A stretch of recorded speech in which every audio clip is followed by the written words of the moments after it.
So let's get into the law. This is going to be a little lengthy, I perceive. This is an introduction to Doctrine and Covenants. Now, section 42 is where we are. The earliest version that we have is, quote, part of a notebook of at least 16 leaves, likely created by Sidman's writer, unquote. Now, we'll get into what that all means in a moment, but we are not starting with the Revelation Book 1.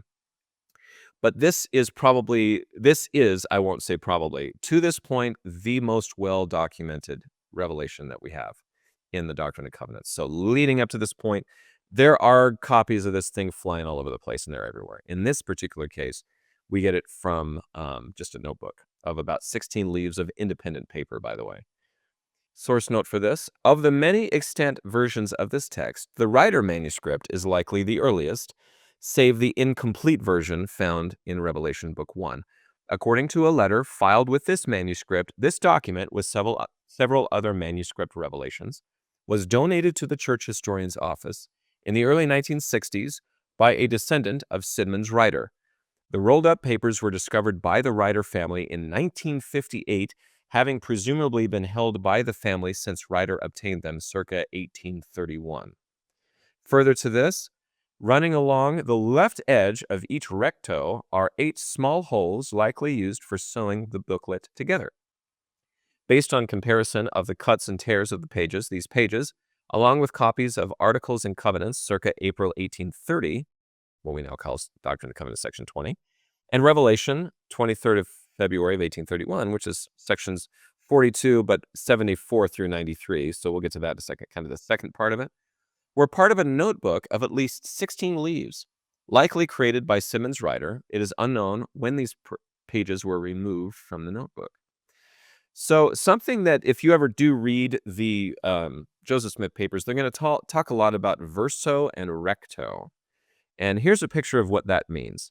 Verso is the page on the left, recto is the one on the right. So when you're looking at a piece of paper, they talk a lot in this, and if you're talking about any documentary history, you're going to be talking a lot about verso and recto. This is a kind of like a printing and a paperwork term that is not used a whole lot, but if you're wondering what that means, you can just kind of see here the verso would be that I guess the bound edge is on the right side, and recto with the bound edge would be on the left side, and it's kind of first and last, more or less. Anyway, so that's that.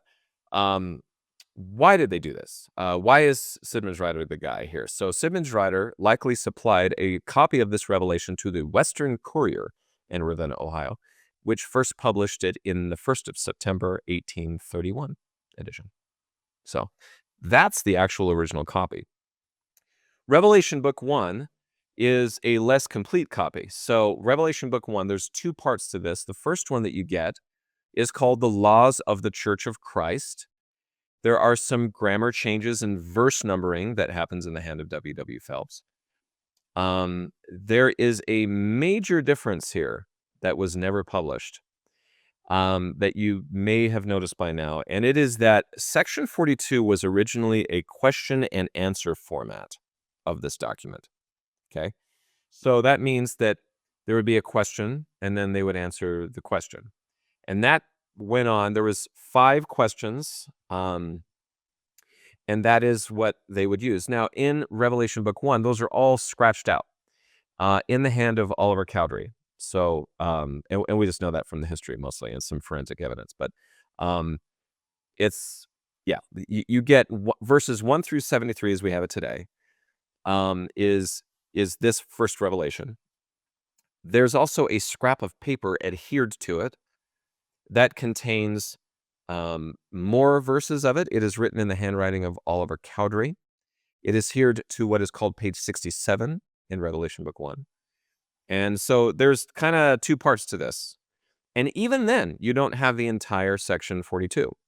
And so that's where we come to Sidman's writer. He has the most complete version of this that was published in our Doctrine and Covenants as we have it today. The Book of Commandments used what was here, and so the Book of Commandments also does not have a complete copy of, as we have it today, of the law of section 42. On that note, though, Chapter 44 and 46 in the Book of Commandments, those are both called revelations. And if you were to combine chapters 44 and 46, you would have today what is called section 42. All of it is put together, finally, in section 8 of the 1835 Doctrine and Covenants. In both cases, these are called a revelation, but as you saw in the Revelation Book 1, it is called the Laws of the Church of Christ. So we are departing a little bit again. This is not called a commandment or anything else. It's not numbered. That's what we have here. So there's section heading changes that clarify that there are two parts. So not quite as dramatic as section 41, but the 1981 version of this says, revelation given through Joseph Smith the prophet at Kirtland, Ohio, February 9th, 1831, which is History of the Church 148 and 154 through 154. It was received in the presence of 12 elders and in fulfillment of the Lord's promise previously made that the law would be given in Ohio. See section 38.2. The prophet specifies this revelation as embracing the law of the church.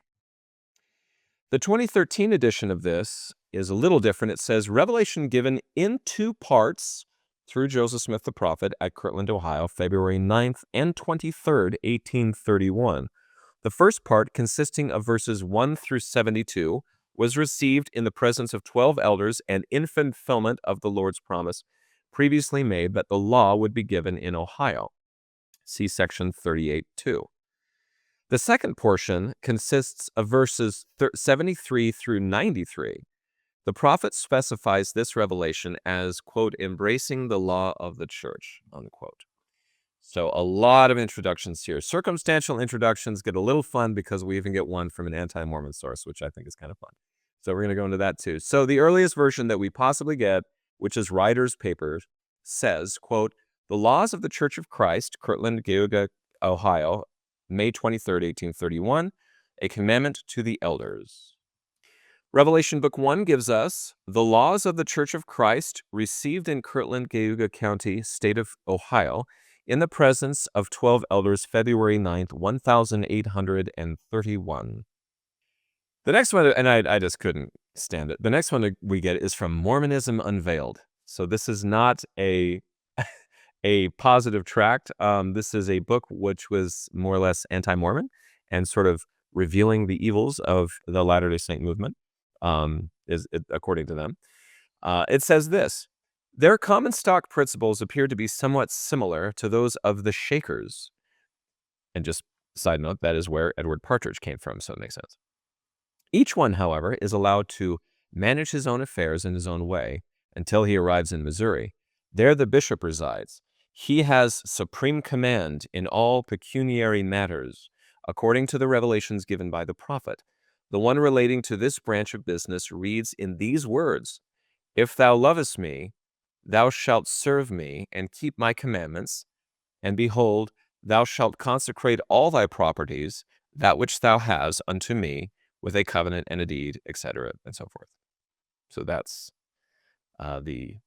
maybe a little, and again, I actually don't think that's that negative. I think they're just kind of putting their own slant on it, but I think they're actually pretty accurate. So anyway, but the Mormonism Unveiled is not a friendly publication to the church.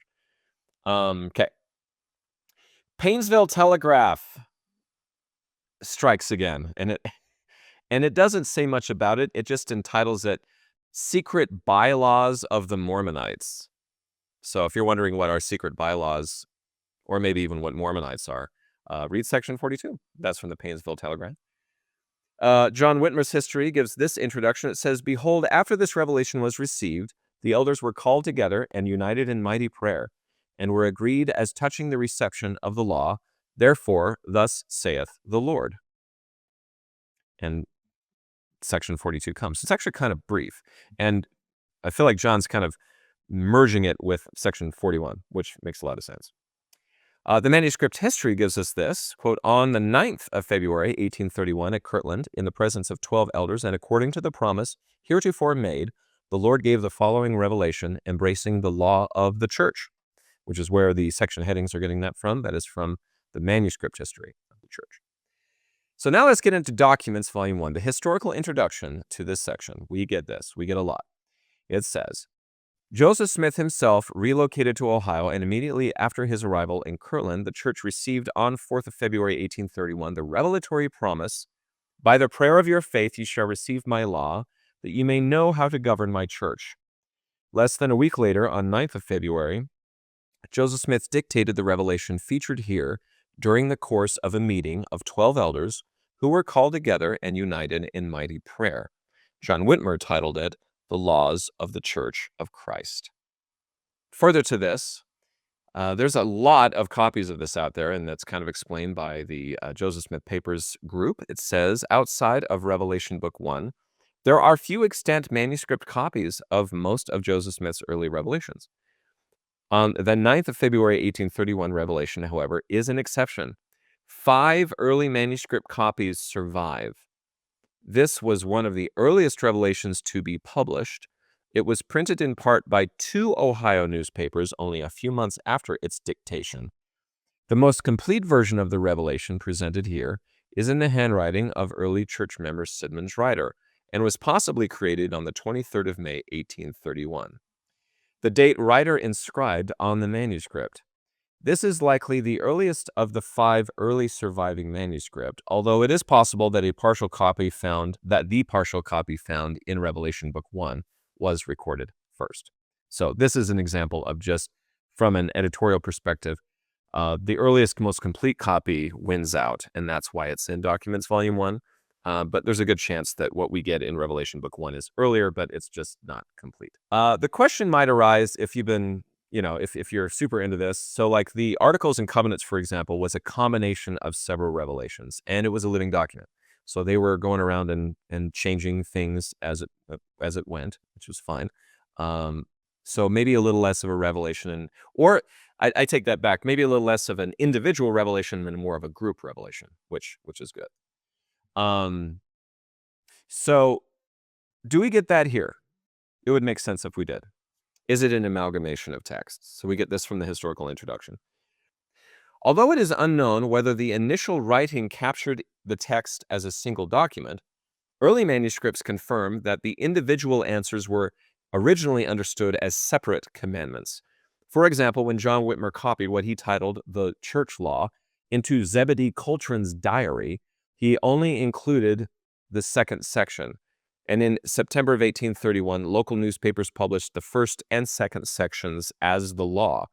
Further, although only the second of the 5 sections was titled the law in the early manuscripts, the composite document, including all 5 sections, also came to be known as the law.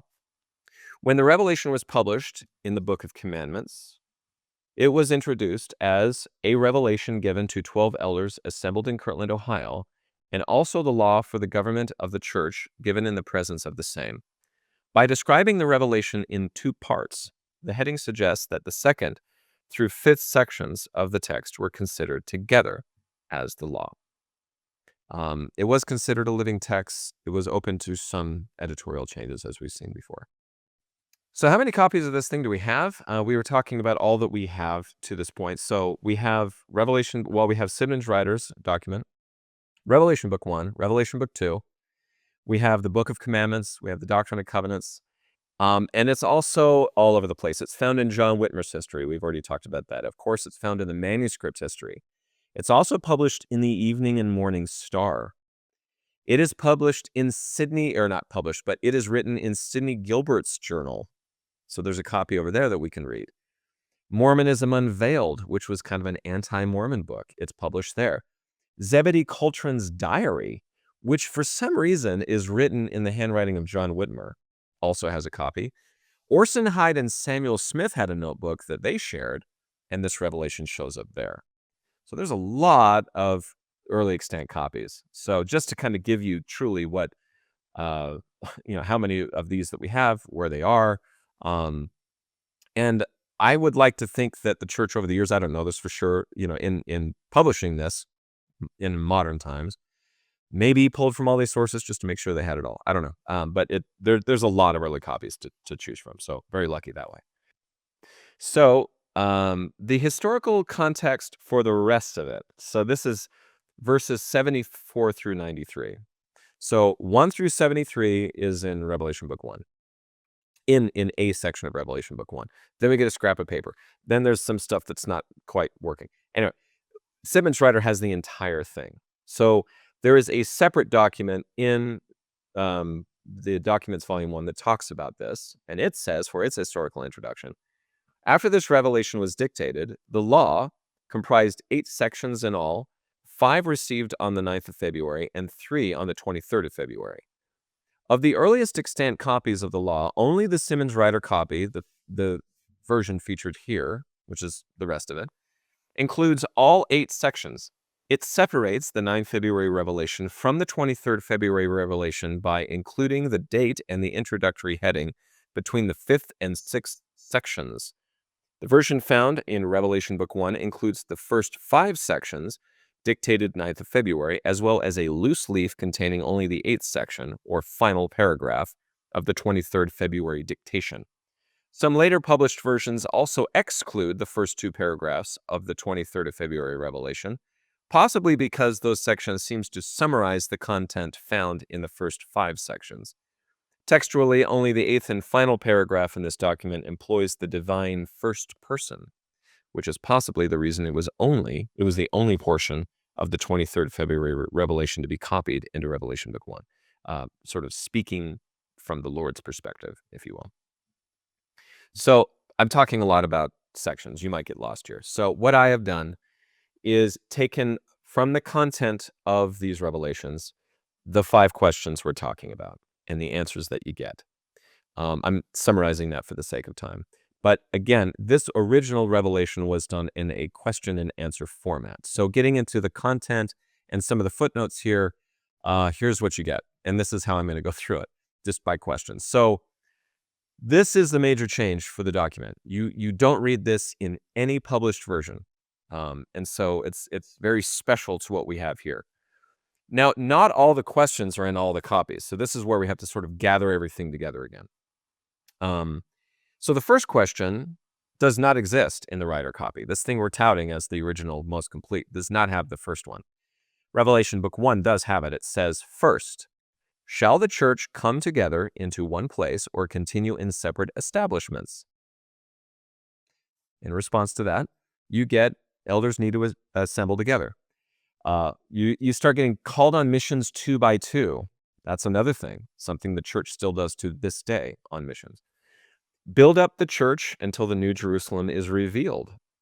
So that's the answer that you get, and I'm summarizing those answers, obviously, for the sake of time. Second question you get, in the Writer's copy, it says the law. In the Revelation Book 1, it says second, the law. I think they should have done that second E, but whatever.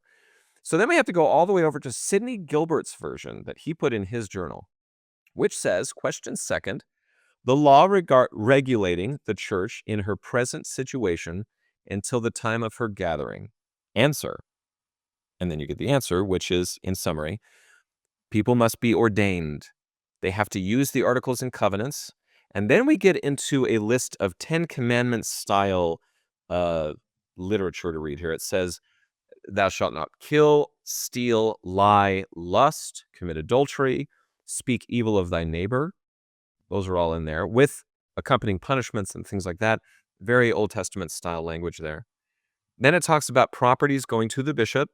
And this is the first time we hear about something called the bishop's storehouse, which still exists today. So in every stake of the church, there is a bishop's storehouse. And this is where people who need help temporarily will go to get groceries and all sorts of stuff. I've actually served in bishop's storehouses before.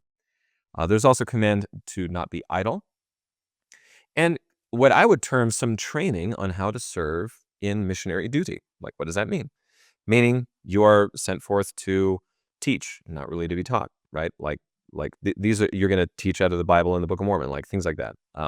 Very similar to what we train our missionaries to do today in the church. So that's the second question. Third question, how the elders are to dispose of their families while they are proclaiming repentance or are otherwise engaged in the service of the church. I personally don't like that language, dispose of my family. That seems negative, but I know what they mean. I know it's kind of a legal term, but anyway, I saw that and I was like, ugh. But anyway, in answer to that, you get questions about stewardships, standing in your stewardship. Family support comes from consecrated property. That's one of the reasons why they consecrated together. And all of that kind of works together. Now, I would argue that the current church version of this is what's called the General Missionary Fund, which is something that you can still donate to today. Or there are ward missionary funds. So if people are serving and money is an issue, we call upon church members to sort of rally behind them and help them out. So that's, again, the law is still used to this day. Fourth question: How far it is the will of the Lord that we should have dealings with the world, and how we should conduct our dealings with them? In response to this, you get, do not get into debt with the world except when it's necessary, and that any counsels about this should be directed by the Spirit. And this isolationism is very prevalent in early American society. There's a lot of religious groups that sort of separate themselves out. We've already talked about the family, part of the Campbellite religion, that did this. And then when the Saints moved to Utah, they were very insular. They did not want to, and they were preached very heavily against doing business with the outside world because they felt like it would diminish their positions. So there's that. All right. Then we get the fifth question: What preparations we shall make for our brethren from the east, and where and how?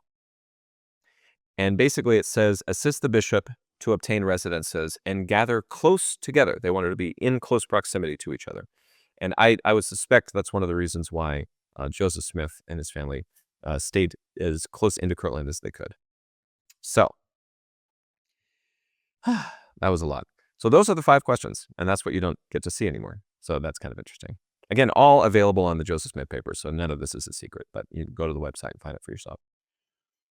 Some notes from this revelation that we may have already discussed. I just wanted to make sure I cover all my bases here. So from the revelation, you get, thou shalt bear their infirmities, thou shalt stand in the place of thy stewardship, thou shalt not take thy brother's garment, thou shalt pay for that which thou shalt receive, and of thy brother.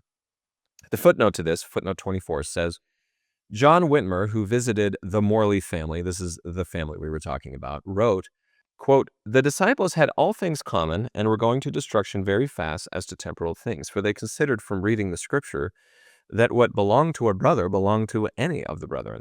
Therefore they would take each other's clothes and other property and use it without leave, which brought on confusion and disappointments, for they did not understand the scripture. So again, kind of repeating that, that Morley family ideal did not quite work out here. So hence these questions and answers. That's kind of what it was all about. The 12 men that were there sort of discussed what this was, and they got answers to it through the law, section 42. A revelation also states that every family shall have places that they may live by themselves. And this is an interesting one. So footnote 33, this directive countered the communal living arrangements of the various family organizations. Some groups lived together on a single property, as was the case on Isaac Morley's farm in Kirtland. Others, such as the smaller group in Chardon, Ohio, reportedly shared a single house. One man has torn away all the partitions of the lower part of a good 2-story dwelling house. Here, a large number live together. So they're also kind of countering, like, no, we should all be living in our own places, not just like crowded into one location. So, and communal living like that, even to this day, and it's 2025, people still do this. They'll live on a single property or maybe in a sort of a shared living space. So what's the aftermath of this? Lots here. So there's an interesting conclusion that is written in the historical introduction to section 42. It says, the text of this revelation, together with the church's founding articles and covenants, may have served to unify the Ohio and New York membership into a single community of believers by organizing them under the same laws and regulations. The New York members had been promised such a commandment as soon as they united with the Ohio members, and the questions asked at the 9 February meeting were followed by revelations that brought the two groups together under one law. Footnote 4 from this says, John Whitmer later recorded that after the above law or revelation was received, the elders went forth to proclaim repentance according to commandment, and there were numbers added to the church. John Corrill later wrote that he and his preaching companion, quote, went to New London, about 100 miles from Kirtland, where he built up a church of 36 members in about 3 weeks' time. Other elders proceeded to erect churches in various places, and the work increased very fast, unquote. So they went for it. They had their mission calls. They went forth 2 by 2. Again, the same pattern that we use today. Like I served a mission myself, and I constantly had companions. It was always 2 by 2. And then we get from footnote 13, and then we'll close it up. By May 1831, if not earlier, Bishop Edward Partridge appointed John Corrill and Isaac Morley as his assistants. They were formally ordained assistants to the bishop in a church conference on the 3rd of June, 1831. So I would call this, my personal opinion, amateur historian, that this is the first presiding bishopric of the church. And today, we still have this. There's a bishop and 2 counselors on a general level. And what's very interesting about this calling is that on a local level, on a ward level, you have a bishop and then there's 2 counselors. But on a general level, you have 3 bishops. They all have this call. And this is more than a calling. This is an office in the church. But even to this day, this is an office of the Aaronic priesthood, and therefore, you will hear people talking and referring to somebody by the title of bishop for the rest of their life, because you're never actually, once you receive an office, that's never really taken away from you. You're just maybe emeritus or not an actively serving bishop. This goes for patriarchs. This goes for bishops. This goes for president. Usually is not that. Elder is another. These are all titles that you hold and that people use to refer to you. So just kind of a footnote about bishops and this revelation and the one before it about bishops. So that was a very long set.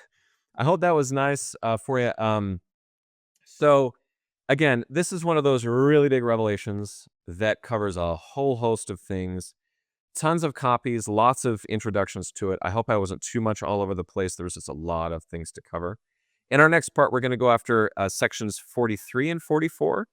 And yeah, so stay tuned for that. And I hope this was helpful talking about the law.